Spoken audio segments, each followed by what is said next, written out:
morning students. Now open your English textbook, page number 59. So unit 7, the brave little kite. We will start about the activity 3. Poem hai the brave little sky. So you will write down the today's date and class work.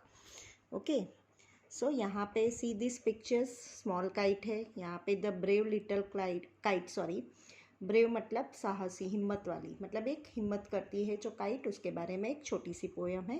Just now I will explain you. I never can do it, the little kite said as he looked at the others high over his head. मतलब I never can do it, मतलब छोटी ये जो काई है, जो मतलब यहाँ पे जो छोटी काई है, उसको लगता है कि मैं नहीं कर पाऊँगा, नहीं उड़ पाऊँगा.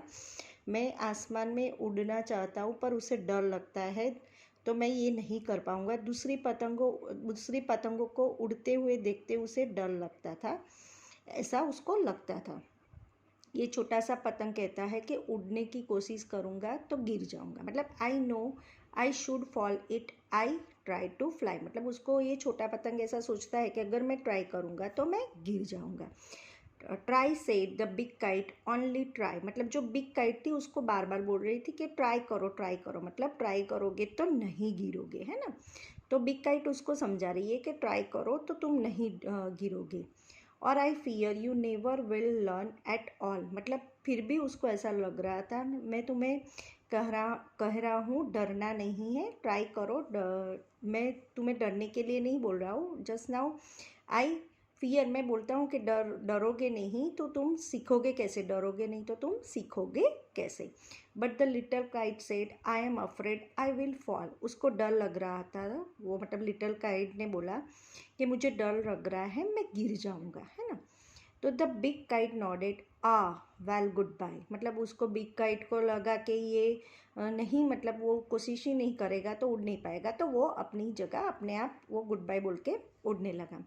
आई am off and he rose towards the tranquil sky. मतलब अभी उसको जैसे लग रहा था कि वो तो अपने आप उसको ऑफ के, मतलब वो खुद ही अपनी जगह से उड़ने लगा. मतलब ट्रैंक्विल की तरह वो स्काई में अपने आप ही उड़ने लगा, मूव होने लगा.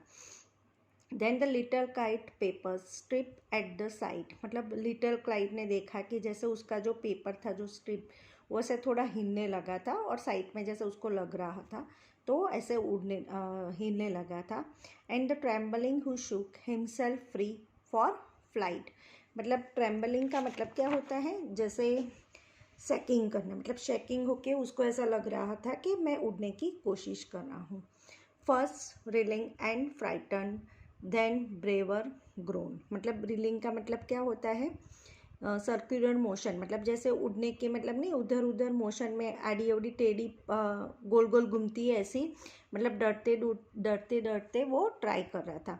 Up the rose through the air alone. मतलब वो जो बड़ी वाली काइट थी वो तो पूरी की पूरी एयर में मतलब चली गई थी, अलोन अकेली थी. Till the big kite looking down could she the little one rising steadily. मतलब जो बिग काइट ऊपर थी उसने देखा कि नीचे ये छोटी वाली काइट मतलब धीरे से ट्राई कर रही है, मतलब स्टेडीली, मतलब सीधा. स्टेडीली का मतलब होता है वो सीधा ही स्मूथली ऊपर आ रही, मतलब कोशिश कर रही है, तो धीरे धीरे वो ऊपर आ रही है. Then how the little kite thrilled with pride. मतलब प्राइड का मतलब अब फीलिंग ऑफ सेल्फ रिस्पेक्ट. मतलब उसको लिटल क्लाई को लग रहा है कि मैं कोशिश करूँगी, मतलब तो हाँ मैं ऊपर आ पाऊँगी. मतलब प्राइड उसको ऐसा लग रहा था कि सेल्फ रिस्पेक्ट की तरह कि मैं ये कर पाऊँगी, तो उसने वो कोशिश कर रहा था छोटा वाला kite. As he sailed with the big kite side by side. मतलब वो छोटी वाली काइट जो थी वो बिग काइट के साथ मतलब साइड टू साइड, मतलब उसके आजू बाजू ऊपर पहुँच गई थी, उसके आजू बाजू में.